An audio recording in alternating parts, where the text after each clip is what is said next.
everybody, and welcome back to the Triforce podcast in 2017. Whoa!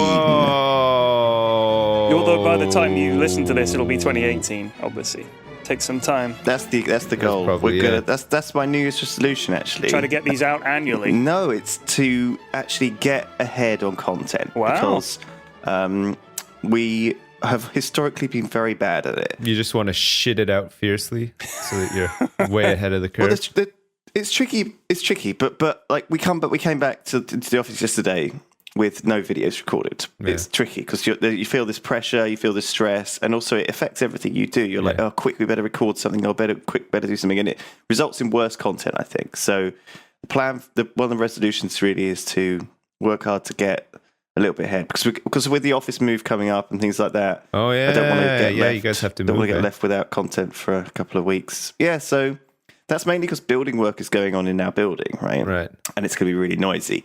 And we viewed this nice place, and it was like, oh yeah, this is really nice. It's all modern office building. Okay, so what they do is they don't have any kind of ceiling. They just have like the exposed beams or exposed boards or whatever, and then they have this sort of metal grilling kind of hanging down. I love You've seen that. it? I love how they've managed to do that. I love how they've said, you know what? It costs too much to put a ceiling in.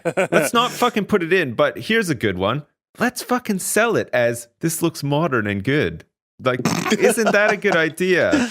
So genius. Genius. That's like when you sell somebody a car, it's like, the rust just gives it character. It's fine. It makes it look cool. You should buy this car. Yeah, it looks lived in. Yeah. It is definitely upselling what is effectively normally a negative. Lazy. That is the classic estate agent thing. It's just like, if it's like got rats, they say animal friendly. Yeah, exactly. yeah. If it's got like it's hugely out of date and like all the like doors have fallen off due to like age, they say period. yeah. If it's on fire, they say motivated seller. Is it a Julienne? Is it a Julienne balcony? Heating. Have you ever heard of these Julienne balconies? I thought it was a Juliet rail. Or Juliet balconies or I Julienne balconies? I think it probably is Julienne, but I thought it was Juliet after Romeo and Juliet. But the word balcony is in there, but it's not a balcony because it's just a rail. It's literally a fucking piece of glass to prevent you from stepping out of a door into nothing. We've got one at the back, and it's literally we can open up both of our, like, instead of having a window in the top bedroom here, we've got double doors like garden style. You can open them up. Yeah, which is cool, but it's not a balcony. Right. It's not. Just the rail is there to stop you from plummeting to your doom. Exactly, But like, if you were in the market to buy a place or rent a place, that would be a feature of the place, and they make it sound so cool, but it is literally just a preventative measure from you stepping out into the wide open air and plummeting 12 stories down or whatever it is. You may as well give like banister, like the banister on a staircase, a fancy name. But you're not going to be putting a barbecue out there. There is no out there. There's nothing. It's like opening a big window. Yeah. Yeah, exactly. So if you're planning on getting a place with a balcony, that type of balcony is not suitable for the types of things you're going to be doing on that balcony. Like, you're not going to be putting any washing out there. There's no way. You can't even step out on it. It's like it's just a rail.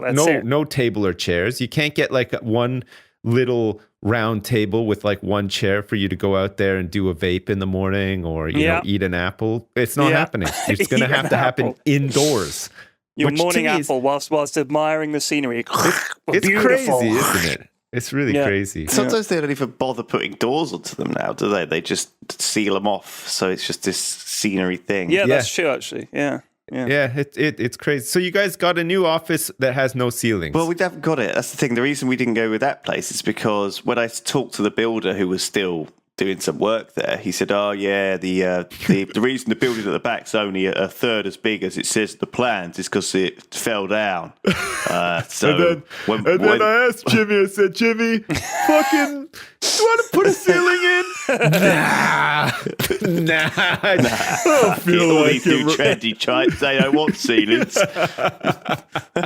There will be one in walls next. We're just going to have it open to the air. They'll call it fresh and airy. How fresh goes naturally air conditioned. Also, Put a bunch of metaphor. weird cryptic building markings, like a line with a 23 next to it. The fucking hipsters love that shit. Nobody knows what it means. It didn't help me build the place. It just looks cool, I guess. I just made it up as I went along.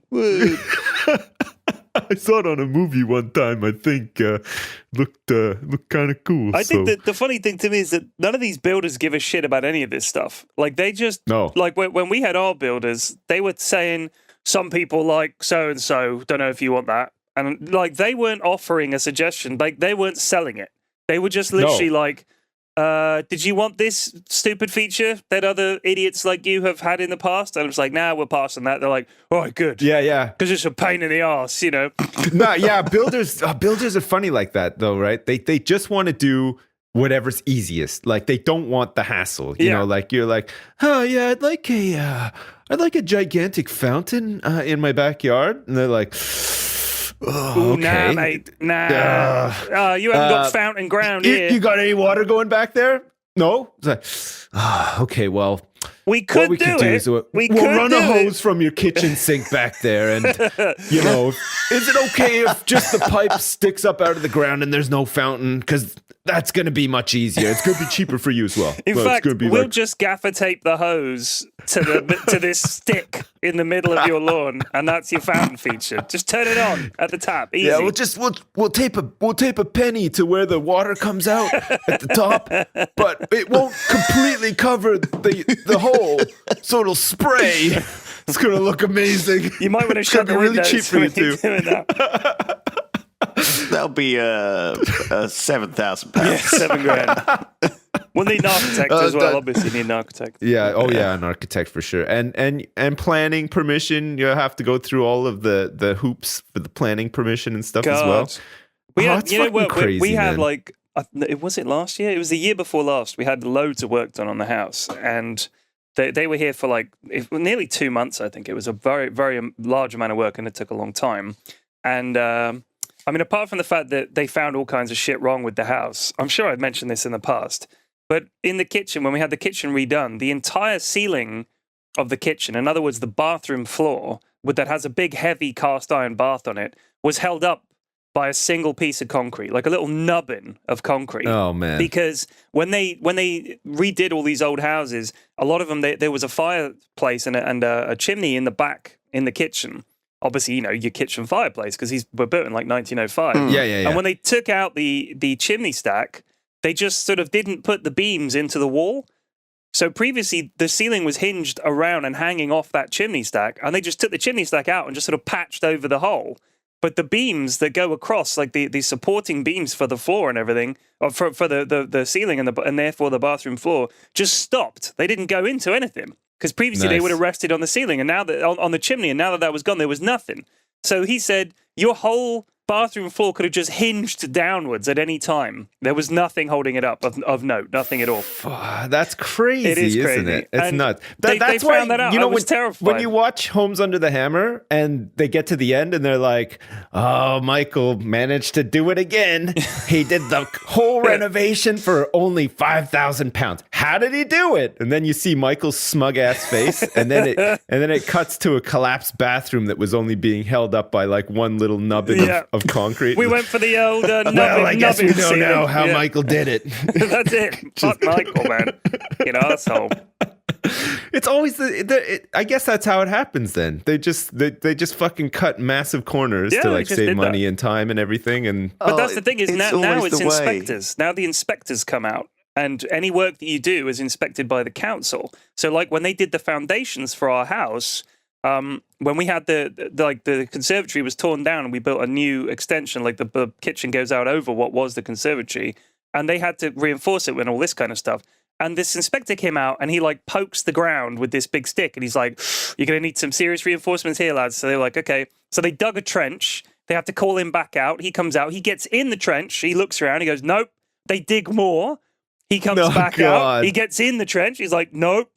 And he came back like 4 times. And finally, this trench they had to dig down until they got down to like bedrock. and they're digging down. And obviously around here, it's like the ground underneath is not very solid. And I found out why was, apart from the fact we're quite near the river, so this probably was once river at one point, is that when they were building my row of houses, they started at the far end. And they start there, right, and they start digging, and they push the dirt to the next pile. And so it gradually pushes all the way down the row, so that my house is built on the dirt that was dug up from all the building from all these other houses. So we were basically stacked on this huge pile of dirt that's now settled down. So when they're digging down, they're like digging. The trench was deeper than a standing man. Like, it was that deep. And that's where they had to start putting the foundations. It was like 6 skips worth of soil and rock and shit. And it was that's so classic bad. reclaimed dirt, though. That dirt is vintage dirt, really. Honestly, and as a dad and a husband, wants that though, dirt these days. You can't get that dirt for love nor money. Your chimney they don't stack, make dirt like this no more, son. Your old chimney stack, we used that to build a shit house for an old lady. She loved those reclaimed bricks.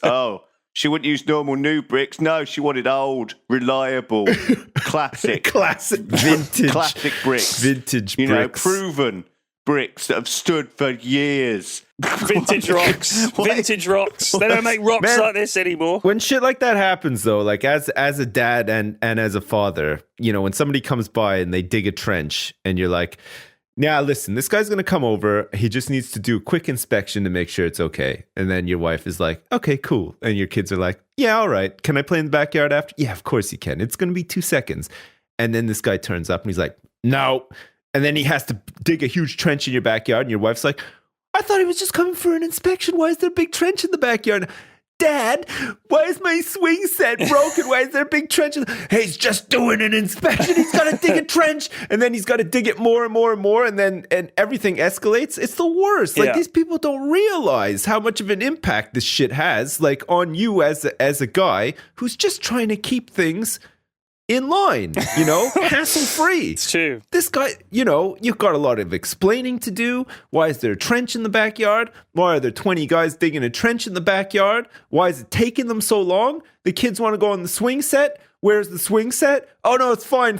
Is it covered? Like, is it okay? No. It's just out back. It's upside down. It's like half in the road. No, you have to put a cover on. What? I don't want to put a cover on the swing set. I'm not doing that. You know what I mean? Like, it becomes like this huge fucking ordeal, like, for the simplest goddamn thing. And it's all because, like, a lot of these guys, the inspectors, like, on the councils and stuff like that, it's just job creation, right? Like, a lot of these jobs don't need to be. Like, it would be fine.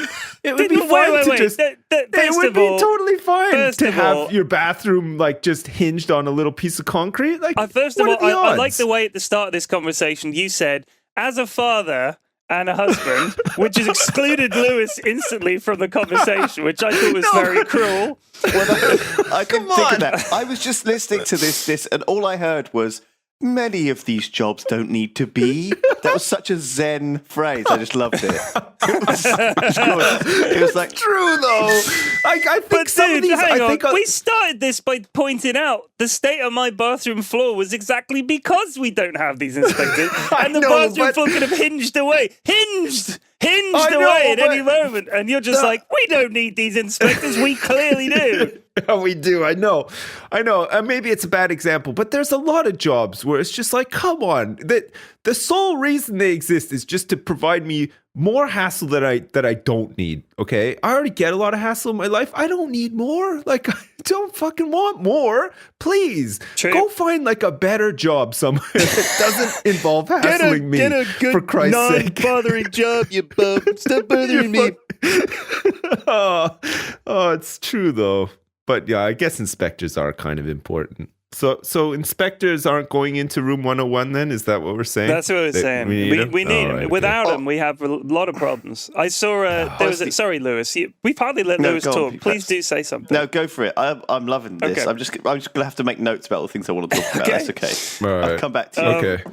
Fuck. So, I'm actually angry now. I feel fucking angry right now about all this. We've been away for New Year and Christmas. We've got a lot to say about builders. True. Yeah, it's true. Yeah. I mean, I haven't had any building work done for a while, but I just remember like when I did have a bunch of building work done recently, it takes so much longer than you expect it to take. And they're always kind of reassuring you, like, it's just going to take like a day. Don't worry about it. And then like 3 weeks later, like, what?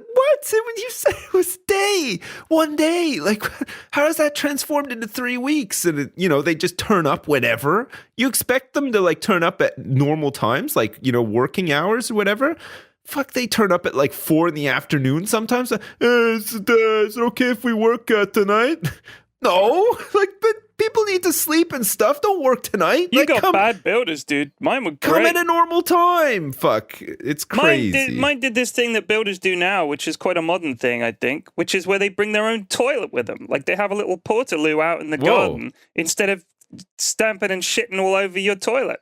So my guys, that's pretty cool, actually. they were really good. They had like this. Was it like in a trailer? No, it was just like one of those little blue worksite toilets. Fuck. So it was like there next to the skip. It stank by the end of the summer, but I mean, bet, fair play. Jeez. Oh, a summer one too. Holy crap. It was summer work, yeah.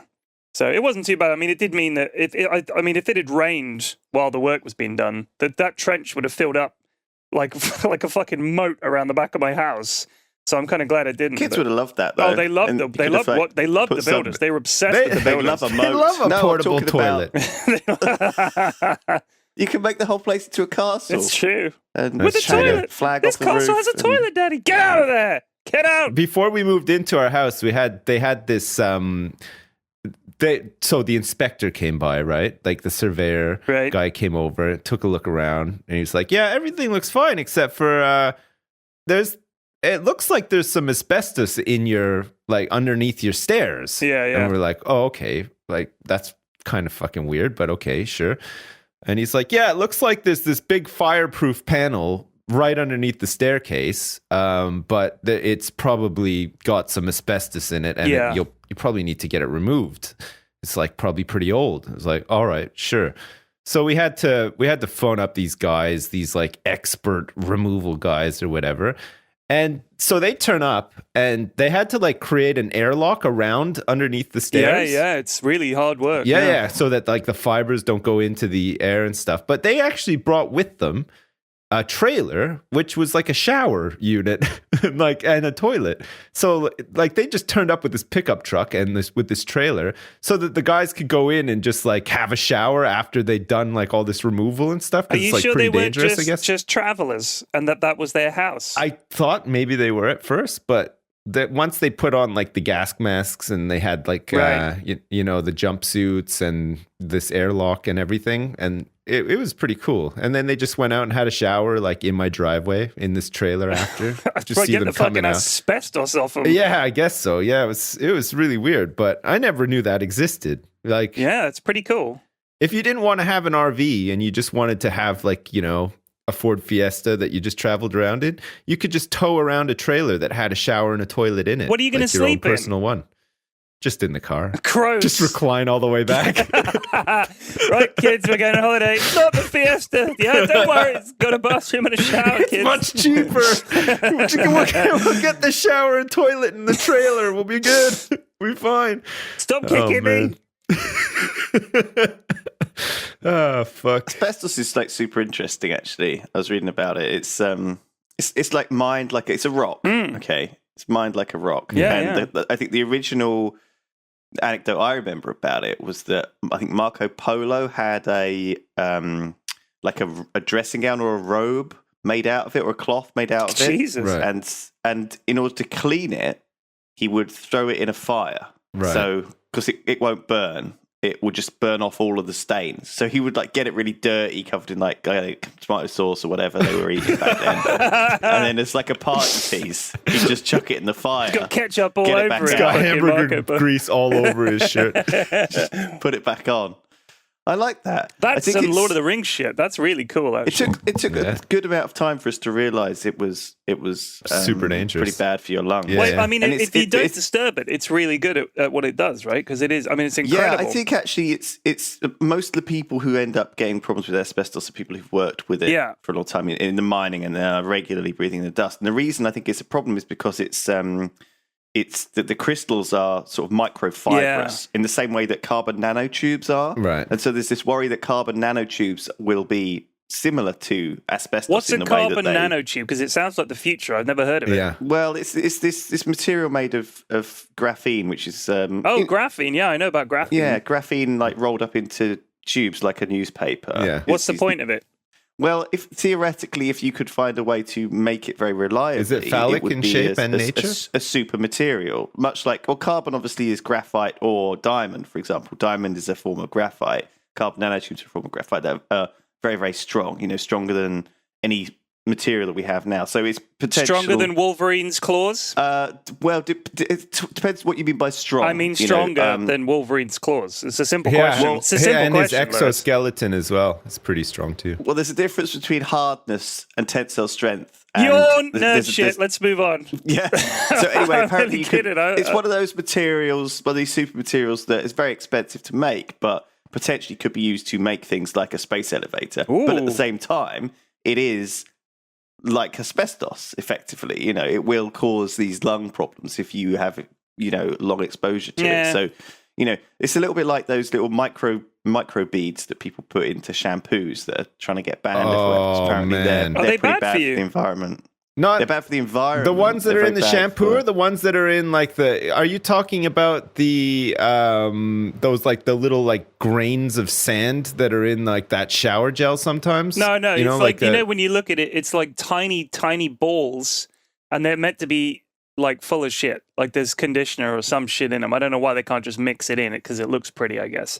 And I guess some of the like beads little get balls? washed down Oh. the plug hole, and they just never pop. and then what they release, or like something will eat the bead hole. Yeah, and fish then eats a bead and gets full of conditioner. I read a thing about Yeah, plastic. that's a big thing. The plastic is sort of getting into everything. fish. Like apparently they're hard pressed to catch a fish now that doesn't have fucking plastic in it in some way. Yeah, 'Cause it- and it's basically small plastic that's being sort of eroded down to sort of small particles of it over time. But it's still bad for you. and it's just super bad for you. So it's spooky what we're doing to the world, isn't it? But asbestos was used up until relatively recently, but there was I think I read like 1,000 tons of it was released into the air when the trade centers went up, for Yeah. example. Oh, God. So like stuff like that, which is quite well, because I But guess it's not- when was the World Trade Center built? Like it was in the Was it the 70s? right? mid 70s. Yeah. 70s. Yeah. Because I guess back then they still used it in a lot of buildings. Because there's like the common thing now is that like old schools, hospitals, they all used it for like insulation and stuff like that in the roofs and whatever. It's like Y2K with computers, right? Remember they had to get like all these consultants in and everything to like. But I think there's a avert difference. This disaster. There is a difference. Now there's like a mini industry around removing all of this like old building work from hospitals but and having schools said and that, stuff. the Y2K thing was a load of shit. People actually do was, yeah. die of Weren't you asbestos. involved in that, Sips? Weren't you actually doing stuff around? Weren't you actually working? Yeah, on as that a I was 12-year-old too, child, I was I was really prolific in the Y2K You were scene. not 12. You were 20. 22 or something. Wait, Sips, are you the same age as me? How old are you? I wasn't working when I was 20 though. I was what the fuck was I doing when I was 20? No, I'm younger than you. I'm 36, like 4 years. So I was working over Y2K. Yeah. Like I'd finished university and I was working at an insurance company in Bournemouth. Yeah. And I was part of their Y2K team. Oh, nice. These guys I were thought on, one of you was. Yeah, these guys were on like 1,000 to 1,500 pounds a day. And I know, yeah, they've it's been working there nuts. for like 2 or 3 years preparing the company. Well, then again, that's not going to last very long, is it? No, It's not exactly sustainable. it's not, for but people to I have a used to play Y2K job way past Y2K. Yeah, but dude, look, if they're working 5 days a week for like 2 or 3 years at £1,500 a day, and these guys were all in their 50s, like this, because this was and all they weren't stuff. working normal hours. They were clocking in the overtime like crazy as well. They're all because external it was consultants. just insane. Yeah, the amount of money that They'd people all were turn up throwing in at their them. fucking sports cars and stuff because all these companies were shitting their pants that Y2K was going to cause the end of everything. And we had to have this big midnight sort of Y2K. There was a lot of scaremongering about Y2K. Honestly, Sips, there was a lot of Y2K is the dumbest thing in the world. But that's it. People basically thought that what would happen would be that there would be some old Russian nuclear silo, and the date format hadn't been put in properly, and it would tick over to the year 2000. There would be some sort of stack overflow. The Russians would, the automated systems would think that they were under attack and they'd fire all the missiles. That was the level of fear that was going on about Y2K. And everyone thought that would happen with the banks and the accountancy. And, banks would go nuclear. Oh, no. The banks would fire all of their, ATMs up in the news today, HSBC has launched a ICBM. It looks like it's heading towards... It's headed towards NatWest. Headed right towards NatWest. It looks like Lloyd's TSB has been completely wiped off the face of the planet. Oh, fuck. We of the Lloyd's TSB shareholders board, we surrender unconditionally to the forces of Halifax. We are prepared for nuclear launch. Oh, man. Yeah, I used to play WoW with a bunch of guys who consulted during Y2K. And they all took early retirement. They made so much fucking money. Yeah, it was crazy. They retired when they were like 45 because they made so much money just fucking consulting during Y2K crazy. And just clocking in insane amounts of overtime and stuff. But we had a midnight for the rollover. There was like a midnight situation room. So we had the whole floor of the office. We moved everything around. Like, this is all, I was like the underling, so I wasn't involved in anything cool. But we had to get all the desks sorted out. We had all these whiteboards. And I was like, right, Ted, we need to get a load of markers and whiteboards. We need to get all this kind of stuff because we're going to need to solve problems on the fly. I was like, no problem. So we went out and got all this stuff, and we had to get food in and everything. We were like ready, like hunkered down ready, and fuck all happened. And we were like, hey, that's it. Let's go home. Like, that was it. Yeah. It was so fucking stupid. Me. Yeah, what a waste of time. Yeah, no, but it was scary. I wasn't working yet by then because it was the lead up to it as well, right? Like, it was like 3 years. There was a lot of mileage out of that. When some program, yeah. I mean, but the thing is, programmers always knew, and this was the question that I put to my dad, in which he said probably was his answer. I said, surely programmers would have known, and he says, and this is the conspiracy theory going around, is that the programmers knew that when they were writing this software for the banks in the 70s and the 80s, if they didn't put in this year 2000 stuff, when it got to the year 2000 and they were getting towards retirement, they could pick up a nice fat check by turning up and saying, it's all right, we'll just build this in and we'll come in and say, we'll fix it and we'll charge them thousands of dollars to do it. Flex, listen up to this, okay? So is it either A, Y2K was just a big scam the whole time and it was nothing and it turned over and everything was fine and everyone laughed about it, or B, those 55-year-old guys, that whole bunch of guys, did such a great job. They did so well. They robustly built and made protections for the system that it didn't cause any trouble at all because of those experienced But here's the thing, gentlemen. I think you've got to say, first of all, I don't think it was some vast conspiracy because someone would have come forward. I honestly think that at the time, the reason that it wasn't coded to deal with the year 2000 is nobody thought this code would still be being used in 20 to 25 years. You've got to also understand that, people don't think into the future, okay? They really don't. Like, imagine you would code this stuff in 1985, okay? Yeah. 15 years away. That was my dad. Year it is now. My it's dad was doing that. 2017 now.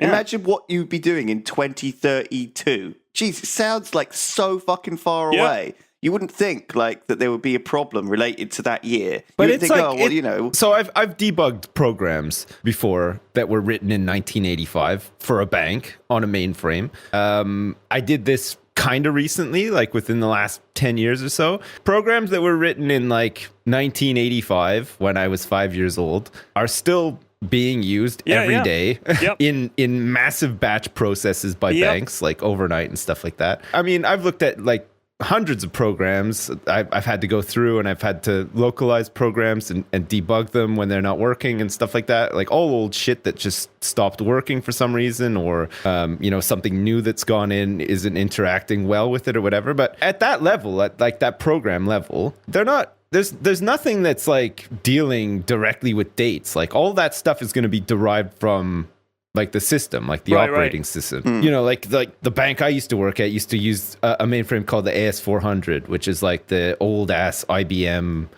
super computer thing. It took up a fucking whole room. It was like this gigantic thing that nobody knew how it worked. They were very forward thinking, right? When they designed it, they called it the old ass 400. Yeah, but like, right? So that in 15 years. But it was one of those things where it was so big and complex that it had to be maintained by IBM. You know, you couldn't just buy it from like Ricky down the road.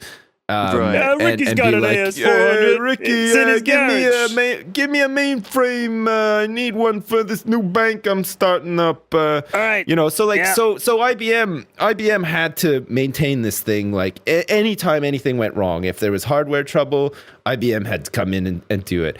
If there was like some fucking weird shit happening, like, you know, in the actual sort of like operating system of the mainframe, like IBM had to get involved. Like there's nothing that you as a programmer for the bank could do about that sort of thing. So that's why sometimes like when the Y2K thing comes up, I'm just confused because it's like, what the fuck are these guys actually doing? Like all this time and money spent, like surely it was just down to like, you know, the big corporations that were supplying all of this stuff to the banks to sort it out, not like just some dude coming in and being like, hey, let me take a look at QuickBooks and see, hey, this is not Y2K compliant. You're going to have some problems cost you here. About $10 million. Like, you know what I mean? It just doesn't make sense to me. I don't get it. Like, because those old guys knew how to program in fucking Fortran and COBOL and shit like that. And all these young kids, all these young whippersnappers coming out of university, it's all C++ and C#. So when you need some of these old grizzle coders like my dad, like he worked at a bank, he retired to Florida and he worked part-time at a bank up the road because they needed the exact same shit. The only people that worked with the team were old dudes like my dad and guys from India, because in India, they still knew how to code. And I think a lot of those companies said, do you know what people are going to need? A lot of those big banks, they still need people to program in these old languages that people don't use anymore because the languages are really efficient. They're really simple. Like I said to my dad, why don't the banks update the code for all this stuff? And he said, what's the point? What's the value? It would cost so much fucking money to do as well. And there's no value. No, like what you'd have to pitch this to the board. Right, guys, I've got this great idea. We're going to update all our code to C#. Oh yeah, what's that going to change? Nothing. You won't notice any difference. It's going to be exactly the same, but the code's going to be different. They'd look at you like, why would we spend any money on that? Like, just but not carry just that, on. but they're petrified that things won't work as well. It's like it's all the unknowns that come. Yeah, there's that too. Like it's like we've had this system in place since 1970 and it's been fine. Like, you know, that's why they don't want to change it. Totally see that though, as someone who's. I mean, we have this thing in the office, right? And it's like on one hand, we want the office to be really complicated and do stuff. We want to be able to like have any room connected to any room to hear it instantly. We want to be able to have people hear their game audio, but also record, not the microphone, you know. And we end up having this overly complicated setup that no one knows how it works apart from Sam in the studio. It is, on the one hand, it's overly complicated and only he knows how to do it. But on the other hand, he does just bring in random people occasionally and train them up in about a day to know how to do it. So if me and Duncan complain about all the time that we don't know how to use any of this stuff, but if we actually took a day out of our schedule, we would just be able to learn it. It's not actually that bad. I think Sam's very clever there. He's designed a system. He's designed a system too complicated for anybody else to use. Sam has made himself a key worker. Very clever. Well played, Sam. That's a very typical thing that happens in the workplace. But I think like I was saying, like Y2K could have been avoided if everybody had your mentality, Lewis, and said, you know what, I'm just going to take a day out. I'm going to train myself up. Get in the know.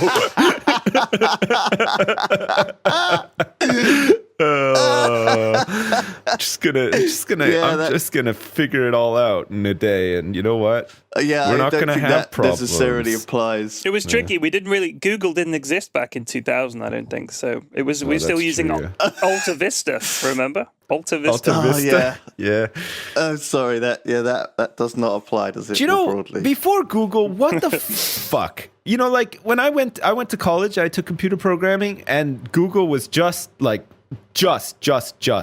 coming about, but it was not commonplace, and it wasn't as good as it is now. You know, like now you search for something, you fucking find a million, you know, answers to your questions or whatever. Back then, it wasn't the same. So like, I'm taking this programming course, and I actually had to look in books to figure things out, and it was hard as hell. Like, just the answers are just not there, or they're not what you're expecting to find. Like nowadays, you Google something and you can find like similar threads from forums and experts exchange. Yeah, and some this guys and that. like, I needed some code that does X. Here's an example of what I wrote. Like, and sometimes copy, paste, job done. Exactly. Sometimes people reach out and they're like, "Oh, I need it to do this," and some guy will reply and be like, "Oh yeah, I just wrote this on the fly for you. Just try this out, see if it works." Like, thanks, what? genius. I wish I had that. Like, that would have been great. You know what? I do wonder if it would be possible, and this would make. I've often thought it would be a funny TV series if you had people turn up to a job, they have no training in the job whatsoever, and the people that are working at their job think that this person has been trained to do it, and they have to see how long they can fool everybody into thinking that they absolutely belong there. So like you have some guy go into a big boardroom meeting, like one of these really high-level boardroom meetings. He's our new director of international affairs and relations, or some bullshit title that you know these fuckers are going to have. It doesn't matter what it means. Nobody knows what it means. You could get away with it for a lifetime. You could get away with it for a lifetime. You could. Some jobs because people do it all the fucking time. You don't need to know what you're doing. You turn up to a meeting, you don't say anything, and you agree with the right people, and you're done. They think you're a fucking legend. You ask a couple of questions. Could you just clarify that last point for me, please? And they'll think, oh, he's really listening. And then you say, I agree. I think that's a very good idea. Yeah, this guy's really... I thought it was a very productive meeting. This guy... And then he gets back to his desk and carries on playing solitaire for the rest of the day. But like constantly looking to make sure nobody's watching him do it. It's like... God, that was my life for 5 years. Yeah, well, you not just you, man. There's fucking like 99% of the people out there working are like that, I would say. At least the ones I've encountered. Holy shit. Like figuring out how to look busy was a big part of my job for 5 years. That's the most stressful part of working. It is. And waiting for 5 o'clock so I could run out and get my train at 5 past. Like they were like, he's often 5 or 10 minutes late in, but he always leaves on time. You got to give him that credit. He's very punctual. When it's 5 o'clock, you can't see him for dusk. He's out the door. That's one of those things that people latch onto, right? When people at work, right, they get very sensitive about those types of things because they're very easy to pick up on. Okay, you can pick up on if someone's coming in late or going home early very easily, but it's very difficult to pick up on how productive they are actually at work, how efficient they are, how good they are around those other things. You know, someone might come in 10 minutes late every day and leave 10 minutes early, but they might be your most efficient member of staff by like a country mile. Yeah. But you'd never be able really to like know that they were, but everyone around the office would kind of be really annoyed about that guy and going like, oh, that guy doesn't do anything, you know, he's always coming in late, always going home early, clocking off, what a lazy asshole. It's not but I guess what I'm trying to say is that, you know, if you want to stay under the radar, you know, just make sure you turn up on time. Yeah. And see, the other classic thing they always say is be angry, like look busy, right? And no one will doubt that you're not doing anything. Yeah. I think like most places, and in my experience, like I worked at a place where there were two guys. Okay, it was an IT department. There was like 40 people working in this IT department, and literally two guys did everything, and everyone else, I don't know what they did. Okay, I wasn't one of the guys who did everything. I was one of the guys who's like, well, whatever. So these two guys knew all the systems. They'd been around forever. They were like older guys. They would fucking turn up late every day, like without fail. They just fucking marched to the beat of their own drum, okay? And there was nothing anybody could do about it because they were so indispensable, because they'd written all these like fucking programs that nobody understood, and they maintained all these systems that nobody could be bothered finding out about and stuff. So they would be late. They would fucking stay late sometimes. Sometimes they would just leave early randomly and stuff. And everybody's like, what the fuck? But like, there's nothing they could do to these guys. They couldn't get rid of them because they would just be fucking up shit's creek instantly, because nobody knew half of the shit that was going on except for these guys. And they just got away with it. It was nuts. And everyone else would just sit around all day talking about like fucking, I don't know, football and whatever, and like where they're going on vacation and stuff. Like it was the weirdest experience in work ever. But it's so like commonplace as well, because the next place I went to work at, was exactly the same. It was just replace the 2 guys from the previous one with 2 new guys who were the same. I'd love just to been be around, and they were really good friends with the boss and stuff. Right. And everybody else was just a spare part that was occasionally used for something, or might have somehow been good at something or whatever. But it all hinged on these 2 guys, like, who didn't go on holiday at the same time. Like, it was just crazy. It was like working at a fucking funny farm. It was just nuts. I feel like everyone in our office is kind of indispensable in the sense like that a lot of people do something that we can't do and do it very, very well. And I think the way we've sort of tried to deal with that, there's people kind of taking advantage of that, is by just being putting an orange in a sock and beating the fuck out of them. That's the best way. A bar of soap in a sock. I think. Well, it's weird to say, but I think we've learned. I always feel like I've learned a lot of my life lessons from World of Warcraft. Yes, okay. How tragic. I'm Unfortunately, listening. I was educated by World of Warcraft. It took 10 years of my life. And so a lot of my philosophy I stem like to from apply that. doing quest routes to my real life as well. When I'm running errands, I like to be as efficient as possible. I like to take the most efficient route and accomplish as many quests as I can along the way. So when I get home, that's a good idea. What I do is when I've done something, I go up to my wife and I ask for the gold and the item that she promised me upon completing the quest. She never gives me shit. Just a little bit of experience. That's it.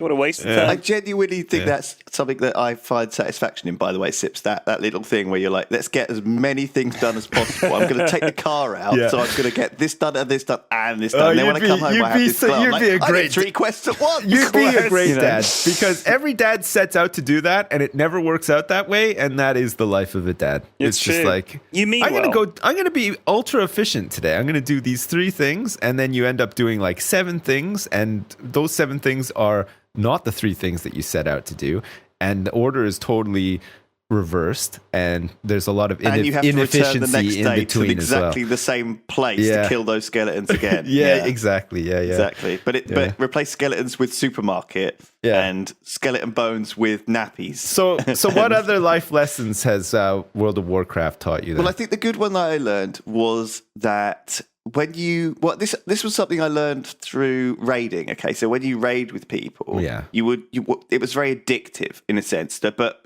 it seemed addictive, but it wasn't addictive in that sense. It was like you always turned up on time because other people were waiting on you and you didn't want to let them down. Yeah. Okay, that's I think why WoW still has these communities of people who raid together for years and years. Even though if you asked everyone in the actual raid group whether they hated it or not, they would all say, yes, I hate it. Why do I still come? Oh, I still come because everyone else wants me to come. So you've got this group of 40 people, 20 people, however many people turn up every week to do something they each hate because they don't want to let the other people down. And they don't realise that all of the rest of them hate it.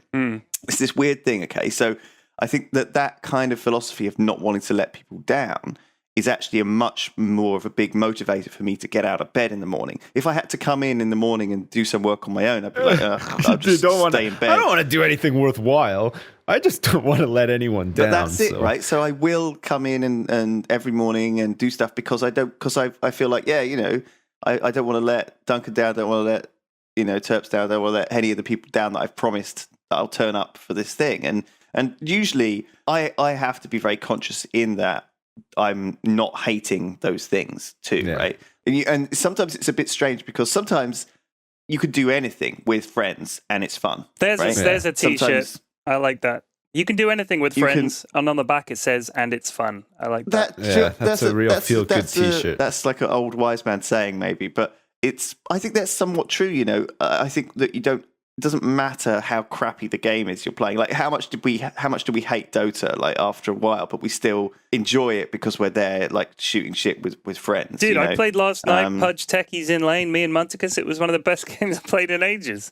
New Techies is amazing. If you could actually have fun as well, then if that's great, but I think that sometimes for me it doesn't matter what we're doing as long as we're doing it with friends. But if you could kind of get through that layer of, oh God, this game makes us hate each other. Like I think that was with us in Divinity, right? Oh God, I think that Divinity with us was like so we were having salty. fun because we were together, but the game itself was frustratingly like. I feel like that with certain other things that we do sometimes. And I think just being aware of those things, because if you have that golden combination of you're with your friends that you like spending time with and you're playing something that's fun, then you get really, really good stuff out of that. Yeah.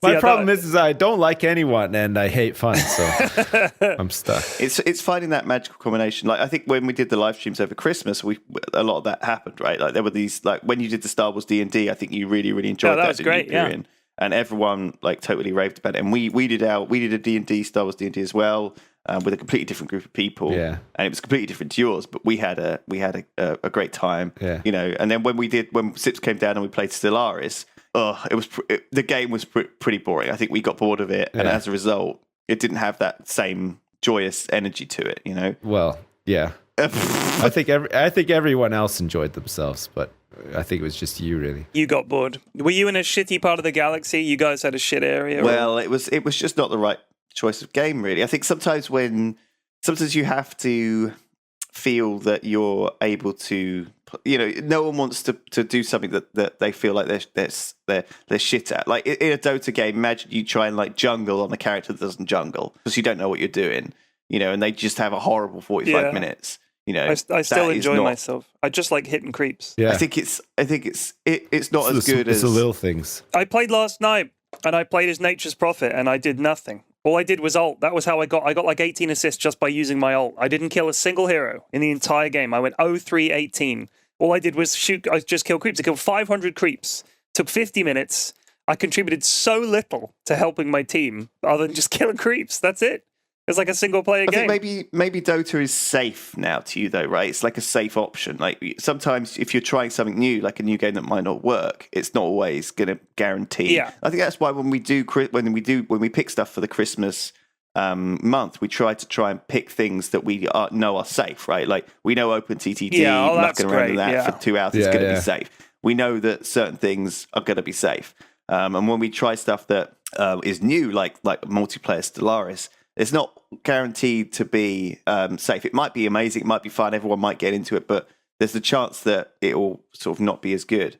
And so that's the risk you sometimes take on these live recordings. You know, if it was not done live, if we just did it, recorded it, and edited it, we could always trim out all the boring bits, or have a little breaker where we discuss like how you're going to play this game. Hey, that's what editors are for. God bless them. No, but it allows you more flexibility. If you're thinking like after an hour, oh man, this isn't working. If you're doing a live stream, you can't just... Well, you can stop it, I suppose, but it sort of feels like if you've planned the whole night out around that one game and you've got 7 people there, you can't just be like, oh, actually... this sucks. Let's play GeoGuessr instead. Yeah. That's a great game, actually. GeoGuessr owns it is. It's really good, turns out. It's great. So, yeah, sorry, resolutions-wise, I think that's one of the things I'm sort of thinking about doing, really, is just trying to get... It's a good... To having 2 weeks off over Christmas makes you sort of bored and frustrated that you're not doing your normal job. You know, after 2 weeks, it's almost like I was hungry to get back. Yeah, work. Me too. You know, for the first week, I was like, I'm so glad to not be doing. I was anything. off for 2 weeks, and like mostly I sat around my track pants playing video games, and I thought to myself, "Fuck, this sucks. I have to get back to work so I can sit around my track pants and play video games." Don't you hate? God. There's always that part in Christmas that I used to hate when I was a kid, where. And now I just don't do it anymore. Right? I just never leave the house for the whole of Christmas. Like I barely left the house for 2 weeks. If everybody went out, like my mum was up, my mum and the wife and the kids are going out. They're like, "Do you want to come?" I was like, "Nope," because I hate doing shit that's boring. Like I hate it. Yeah. I've just grown to hate it. And I remember when I was a kid, you're coming out. No, don't make me go out. You're coming out. We're going. It's like, great. And you'd have to go out and it'd be like you and some other kid you don't really like or know, and a bunch of old relatives having a conversation that's completely boring and you have no stake in, and you don't even understand what they're really talking about. And they're not even enjoying themselves. They're just making that small talk that extended family tends to make about boring shit. You just have to sit there and just fucking suffer for hours and hours. Oh, God, you can't even drink because you're a kid. So now I was like, you know what? I'm going to make my Christmases fun. I'm going to start drinking at 3 every day. I'm going to just fucking do nothing for 2 weeks. It was great. And that's nice. I think, well, for me, Christmas was a little bit of a refresher. So it was for me, it was a turn off what you're doing, do something different. You know, I went back to my parents and stayed with them for about as long as I could handle. Two minutes. Like 4 days. Hi, Mom. Bye, Mom. It was great. We were really friendly for like the first 3 days, and then obviously we were getting on top of each other, and it was like, can you go now? And I was like, yeah, I'm going now.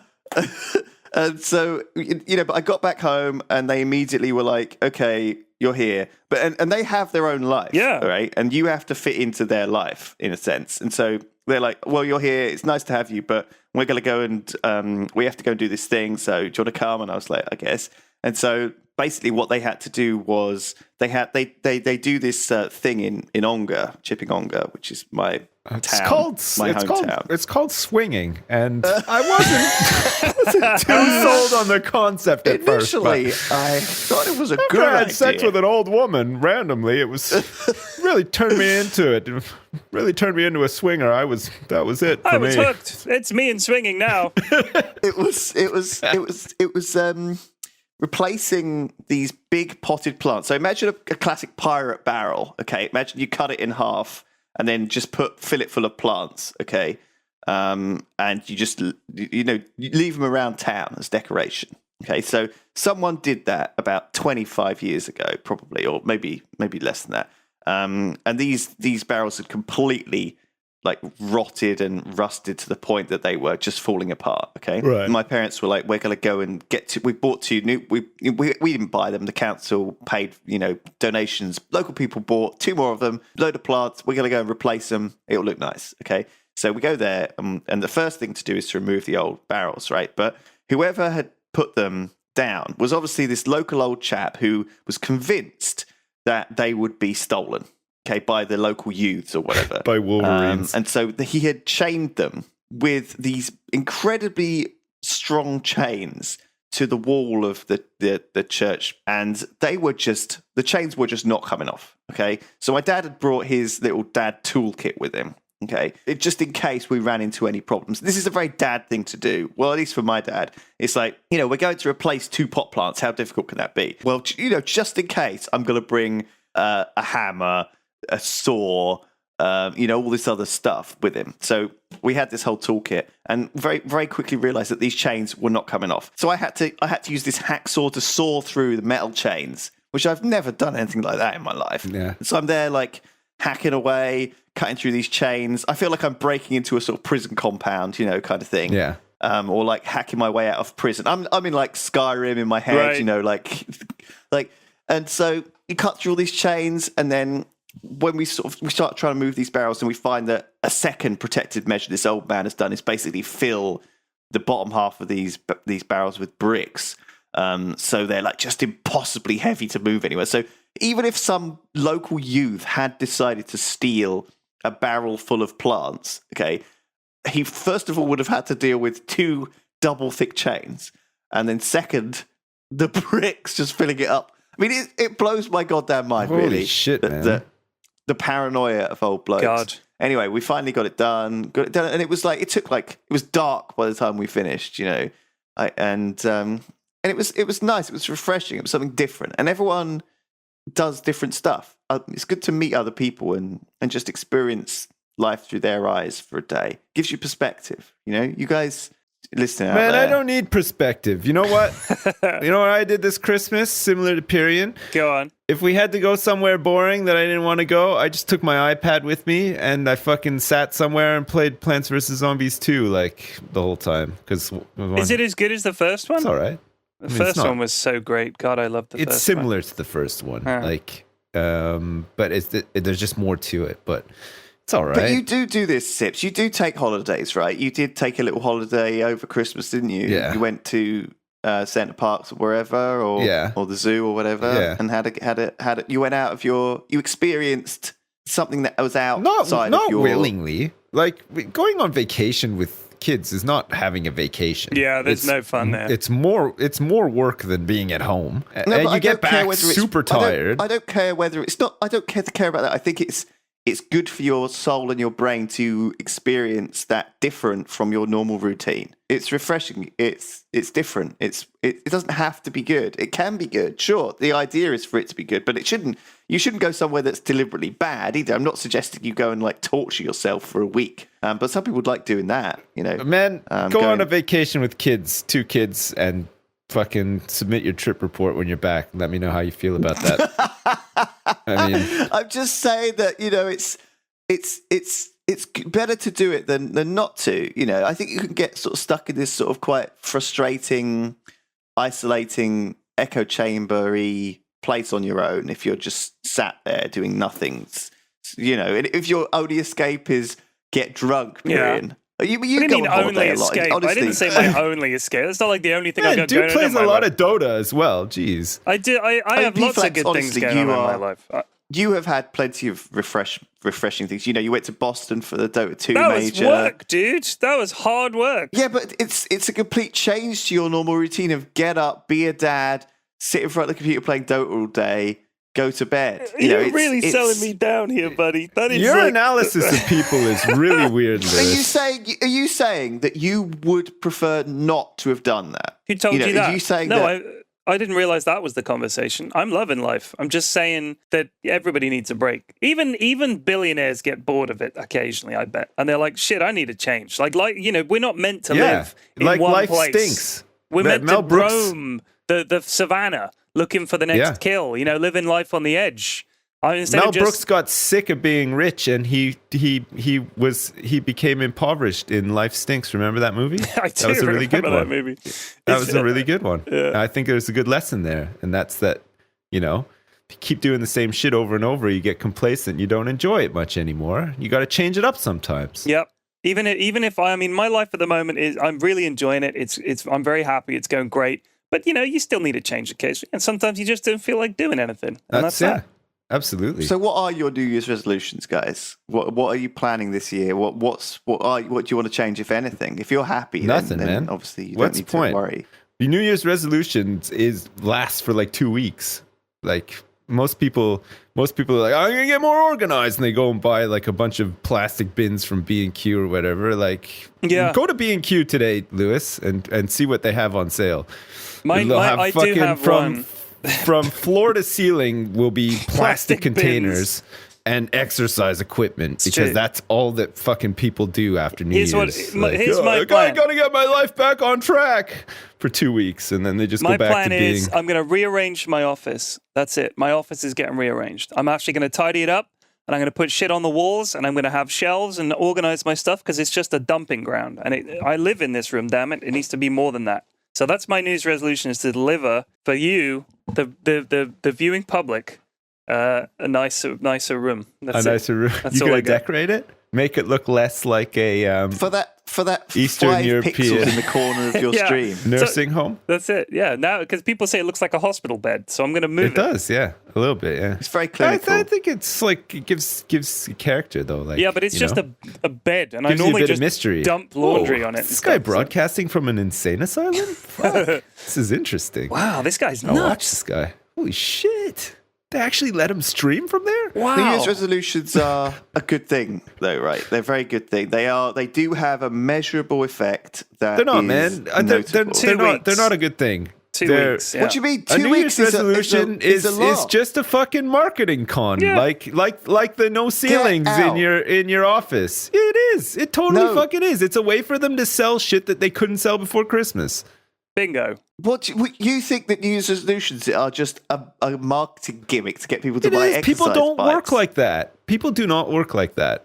It's just people will I slump saw- back into habits 2 weeks later, guaranteed. Well, of course they do. Of course they do. Like 95% of And New all Year's they have to show for their resolutions- New Year's resolution is a bunch of empty plastic containers and exercise equipment Listen, with dust on it. Sips, That's it. 95% of New Year's resolutions don't get done, but that means 5% do. And that is actually a lot Yeah, more but than the what are those 0% 5%? Oh my god! normally Well, the happens. What are the 5% are probably 5% that get people done? that are like fucking hopelessly hooked on heroin and stuff like that, like who've actually had to make positive change in their life to keep living. No, I think the 5% that get done are things like, I'm going to do more heroin this year. That's my resolution. Like Yeah, the that's ones true. that are super That's easy another to way do. of looking at it. Yeah, I'm going to jerk off 20 times a day. That's my resolution, and I'm going to do it. He did it. He did it. Well done. He fucking did it. He can't see anymore.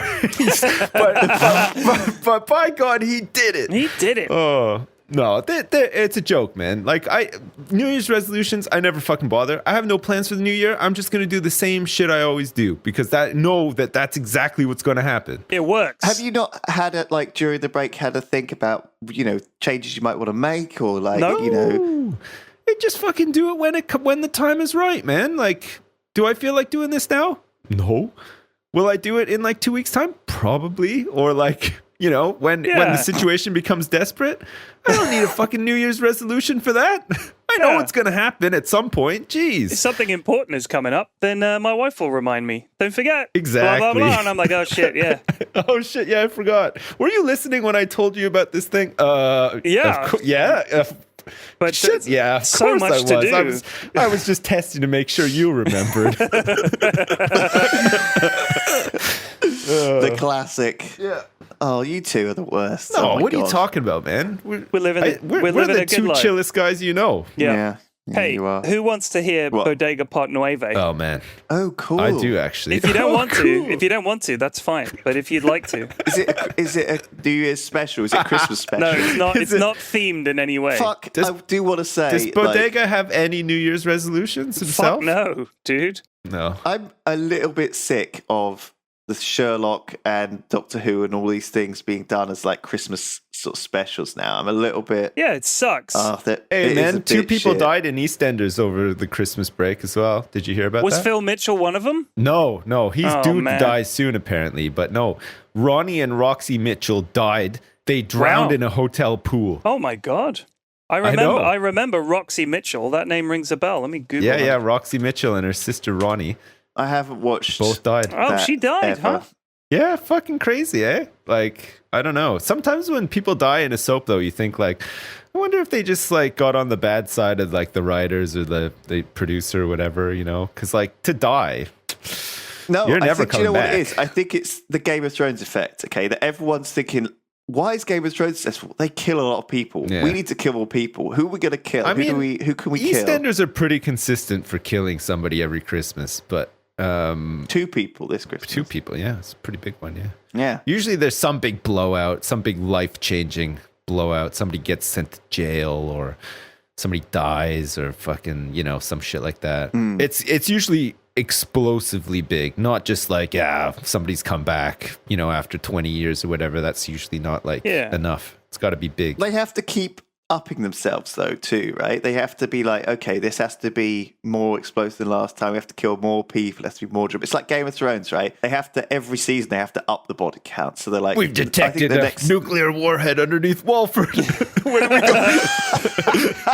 It didn't survive And the they're not Y2K. Y2K compliant. It's got a Y2K bug in it. Phil Mitchell reveals, I've done a bit of full-track programming in my cash time. point like rolls back. Phil Mitchell's a Fortran consultant. Oh, don't worry. From the 80s. Phil, save us. Hold on, love. I'm debugging. Fucking hell. I'm debugging. Oh, fuck. Oh, shit. I know you guys don't watch the soap. I mean, I don't even watch the soaps. They're just on a lot in the background. So I pick up these bits and pieces. My wife is like, oh my God, Ronnie and Roxy are dead. It's like, what? How? It's because of people like us. It's this osmosis, though, isn't it? Through other TV shows and other people talking about them and radio shows, and you just hear about you hear about what's happening in EastEnders without having to watch it. Hey, you know what? Do you guys? Bizarre. Can I tell you something quick before we bodega? Sure. Yeah. I watched. What did I watch the other day that caused? Oh yeah, we bought the original animated 1957 Jungle Book. Oh for my yeah, son. that's a classic. Okay, and we watched Okay. it on one day, like during the break. he's back at school now, so his break's over. He was off for like 3 weeks. So one day I took him to town. We had some pizza for lunch, and we bought the Jungle Book, and we came home and we watched it, and it was really good. And like I remember it being like one of the better Disney movies. I liked it a lot. I watched it as a kid, and now my son has watched it as a kid, and he really liked it as well. And I was watching it, and then after the movie ended, because it was on a disc, they had like this like a special feature thing, and this guy's like, "Oh, hey, my name is Ron, and I work at Disney Animation Studios, and one of the cool things about my job is that we get to go through some of the old like whatever things and the storyboards and stuff. And actually, there was an alternate ending to the Jungle Book that we found, and I'm gonna go through it now." So went through the whole thing, and it was this big, long-winded fucking clown fiesta of an ending that oh god, that I thought it was going to be some sort of dark thing where they all died at the end. No, it was kind of weird. It was really long-winded. Like there was like this bully in the village after Mowgli went back, and he didn't believe Mowgli and didn't like him because he lived in the jungle, and then they had like some showdown in the jungle, and like Mowgli couldn't adapt to village life. It was so fucking long-winded and weird. They cut it all in the end, and they just opted for what was in the movie. But they were saying like they showed all this like footage of Walt Disney himself being like super involved in like the process, and they had all these like other characters that didn't make it into the movie, and it just sort of it got me thinking. It was like, fuck, it's crazy to think, like the Jungle Book, it's this like, for me, like, I don't know about you guys, maybe it's nostalgia, but I just thought it was one of those perfect movies, like it was the perfect length. It had like really good songs in it. Like the story was pretty good and everything. And it was just like kind of a perfect movie, right? You never consider how much work goes into a movie coming out like that, you know, like all of the shit that they could have put into it that would have wrecked it or like made it too long-winded and wrecked it and stuff like that. And so I started reading about Walt Disney and Disney itself and everything. And it's fucking crazy. Like, similar to the movie, fucking Disney, like, almost went bankrupt like 50 times. Like, Disney himself had like a nervous breakdown and like started up like 5 to 10 different companies that went bust before like Disney became Disney and stuff. And it's crazy to think, like, like, I always just thought Disney was just this big successful company that had like pretty high standards and stuff like that, and they never did anything wrong. But my god, like most of their movies were flops when they came out. They were like ill-timed. They came out during World War II when nobody had money to go watch movies and stuff, and like they were just so close to losing it all like so many times. Like they were in so much debt and stuff. It's nuts. It's crazy. And then but it was the theme parks that kept them going. Like I think at one point like 80% of their revenue was their theme parks. Like, wow. If it wasn't for that, they would be fucking gone. Jesus. Crazy, yeah? Holy shit. They made, I think, something like 7 billion last year just off the movies. It's nuts. Well, like they've acquired so much stuff along the way too, like the Muppets, Marvel, Star Wars now, like and their back catalog of movies have just generation after generation have become even more popular. I know Cinderella, the movie Cinderella was like a make or break film for Disney.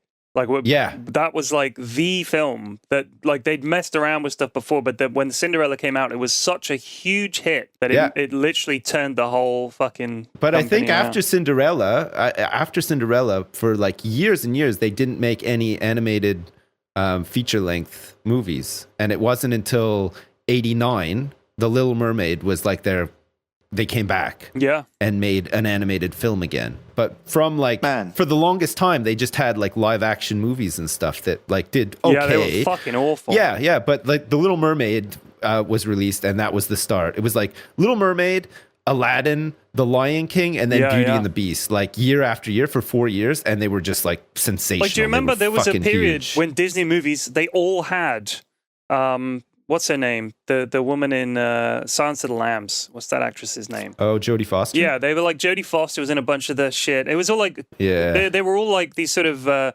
rambunctious, wacky movies that were fucking awful. Walt Disney's last words were reportedly Kurt Russell. That was his last words. He just went, Kurt Russell, and died. Man, dude died in like 65. So like, it's insane to think that, like the company that he left when he died was not that big, really. Yeah. Like he was pretty wealthy at the time and stuff, but you know, they had the they hadn't even opened Walt Disney World Resort in Florida. Like it was still being built when he died, and nowadays, like what? Honestly, the stories around that are really, really interesting as well. Because they bought up all this land under like different people's names, so they wouldn't realize that it was all being bought up by Disney, and they slowly, very carefully bought up all of this huge amount of land on the cheap. Yeah. And it was it's really, really clever. Some of it's amazing. Anyway, it's an interesting read. It's an interesting company to read about, especially if you're of the opinion that Disney has always just like been this big fucking blockbuster company and stuff. It's interesting to see. That sounds to me, Sips, like a really magical day that you had with your son, and it's like a little bit emotional. I'm feeling a little tear in my eye. Because, you walked out, you smelt a flower, you did some portage together out into town. Yeah. You picked up a DVD copy of a film that you remember. Yeah. And obviously when you watched it, you were triggering stuff because you from your childhood. It must have awakened some deep-seated memories. The moments where I turned to watch it, because I was playing Plants vs. Zombies at the same time. But also, my New Year's resolution is to really tone that stuff down, because I think a couple of magical moments a year is okay, but too many. Too magical. So it's a bit too magical for me. I'm going to make 2017 less magical. I don't like magic that much. Too magical. Yeah. Yeah, so make 17 less magical. Make 2017 less magical. Yeah, that could be the title of the podcast. Good one. Yeah. Oh, brilliant! I love it. Anyway, let's do Bodega and let's get out of here. Bodega Part Nueve. All right, now if you remember, in Part Ocho, he was on the planet with the Dildonian, and at the end of that episode, he decided he was going to start a small business. Okay, so that's the pitch for Part Nueve.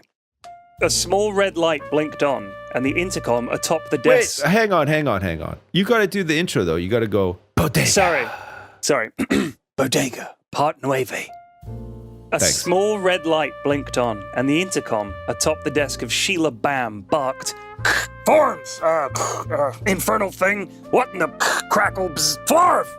From the next room, a voice shouted, "Sheila, could you get me a pile of them R580V Croncon text forms, please?" Sheila smiled and rose, shuffling towards the filing cabinets in the corner. She quickly located the R580Vs and took them through to Bodega's office. "Here you are, darling," she said, setting them on his cluttered desk. "Shoot, I can't get this gork-damn intercom to do a flarvin' thing. I'll just set the hollering if I need you next time," said Bodega, scowling at the small smoking intercom unit, a thin zip blade embedded in its face. He'd wanted one of these since it seemed like a thing people had in offices. It made the office look more officey. It's very 80s. Very 80s. It was garbage. Total waste of skrells. Sheila smiled and turned to leave. Working for Bodega was challenging. He loved technology, but also hated it. He was lovable, but also a terrifying and heavily armed killer on the run from the feds. But it was steady pay and had good dental coverage, so Sheila was happy. Her teeth were a mess. As she was leaving his office, she noticed Bodega had written some names on a whiteboard on the wall. "You got the numbers for all that lot, or do you need me to get the galactic interlocatron out? Most of these fellers ain't had contact details for years. Gonna need the old GI for this one, yep," said Bodega, leaning back in his chair and putting his feet up. "And how about some Scoffy?" Scoffy was short for Space Coffee, a name so stupid even Bodega balked at using it. But Scoffy was great. He felt like a real office person when he put his feet up on his desk and asked his secretary to get him a cup of Scoffy. She knew how he took it too. Scream and 2 Scruggers. The ideal colour for a cup of coffee was, in Bodega's opinion, perfect tan. Nice. And to ensure Sheila knew this exact shade, he'd taped a photo of the ideal cup of Scoffy next to the Scoffy machine. He also had a tiny surveillance camera that fed straight into his computer terminal so he could watch her while she brewed it, to ensure there was no poisoning, mussing, nor fooling going on with his beverage. Right. Nice. About 10 minutes later, just as the Scoffy was kicking in, a notification popped up on Bodega's screen. "Sheila Performance Review," it said. "Flarv. Time to let Sheila know how she was doing and such. This was what management was all about," he guessed. "Sheila!" he shouted. A moment later, she entered his office. "Sit your butt down, Sheila," said Bodega, trying to look kind of official. There was a long silence. "You're doing great. Now get me a Scoffy," he said. She smiled. She smiled and left his office. Bodega clicked complete on the pop-up, and that was that. Easy. Bodega, I've got some contact information for those people on your list, shouted Sheila. Send it through, he bellowed. Okay, she hollered. In it came, reams of information about the 9 people on Bodega's get list. Gork bless the interlocatron. The galactic interlocatron was a vast listening device and database. It grabbed every unscrambled signal, unencrypted message, phone conversation, or any other form of communication and stored it. Even casual, real-life, person-to-person chats in a public place were likely to be overheard by some kind of listening device and duly recorded in the GI database. Of course, access to anyone other than super high-level federal types was forbidden, but Bodega had lived his life by the simple credo, forbidden is for Bodega. Now he needed to get in contact with those bastards and find out if they were interested in his project. They would be. After all, how could they turn this down? The chance to form the 10 most bastardy bastards into one mess of murder and carnage and just do shit. Fluff. That was the problem. He knew they had to have a big idea beyond just do shit, but it wasn't coming to him. How could he go out and pitch do shit to 9 people like him? It needed a hook. Sheila, could you come in here? Sheila, of course, obliged. Sheila, what in the floor is this all about to you? What's the point of it all? Asked Bodega, tipping his hat back so he could see her face real good. Well, you just have to try to do right by people around you and try not to leave behind more of a mess than already was there when you arrived. And just enjoy life, she said sweetly. No, I mean, well, we ain't getting those folks together to throw a darn baby shower or help some old people fix their plumbing. We're up to no good, see, he said. Well, honestly, I thought you were planning on overthrowing the Federation, and I just thought, well, why not? That's a pretty tall order, missy. I ain't one for rebel causes. I just want folks to leave me alone, said Bodega. Well, what if it was a sort of Bodega-style federation, like your own version, she said. Bodega contemplated this idea. Too much paperwork, he said, eyeballing the already mountainous pile in his in-tray and imagining that scaled up to running a galaxy. No, I just meant the shooting part, she said. Bodega grinned. Now that I can get aboard with, missy, said Bodega, turning his chair towards the viewport and gazing out at the asteroid field they were concealed in. Yeah, this could work. His own version of the Federal Morality Police Division, the humfunkers who'd locked him up in that mindfuck of a prison a few months back. A group of people who folks could turn to for justice when those who were meant to be just were being unjust or just kinda dicks. I'll call it Bodega's Space Rescue Force of People He Knows. Sheila winced. We'll brainstorm it, Sheila, alright? The end. I like the vibe, the whole 80s small Bodega's business. idea of what a business would be like. Yeah, I like it a lot. It is. It's a very 80s vibe to Bodega's business ideas. It's a little bit noir, isn't it? So a little bit of Of course, yeah. dirty detective's office. But not so much the, detective, but more a Bodega's space force of people he kind of knows. I feel like this episode has been a very important bridging episode. It is an important bridging episode. I think people might listen to it and be like, that was a really bad episode. But similar to The Empire Strikes Back, years later they'll look back and they'll realize how important it was the episode actually was. They'll realize to build up the rest of the story. And how important all of those little details were. You know, I just wanted to see Bodega in an office. That was it. No, I think it was good, man. It was just as good as all the other ones. You said it was a bad episode. No, I think that I don't personally think it was bad. I respect, but I think that people maybe now expect a lot of action. Oh every no, episode you can't have stuff, action you know every what I mean? episode. No, that's what I'm saying. Episode, I'm saying the pacing boring. is perfect for me. You got to slow it down. I like how it slowly unfolds. Because now he needs to go out into the galaxy and make contact with the baddest bunch of bastards you've ever met. None of them will be as good as Shot, obviously, but they all have skills. Sometimes you need an episode to lay out the framework of the rest of the journey, right? And now I've got to come up with nine other characters that are kind of like Bodega, but each have their own set of skills. That is going to be fun. I'm looking forward to that. Yeah, that's going to be great. Fuck. So 2017, we're off to a great start. We've done a podcast. Hooray! There's been a Bodega. Hooray! Lewis has a whole bunch of New Year's resolutions. Piri and I are just carrying on being dads without any of that fancy stuff. And go fuck yourselves. That's it. Bye. Goodbye. I thought we'd just leave it at go fuck yourselves. No, don't do that. It sounds offensive. You got it. Oh, and go fuck yourselves. End podcast. Go fuck yourselves. No. Go fuck yourselves. If it sounds too rude, include the buys, okay?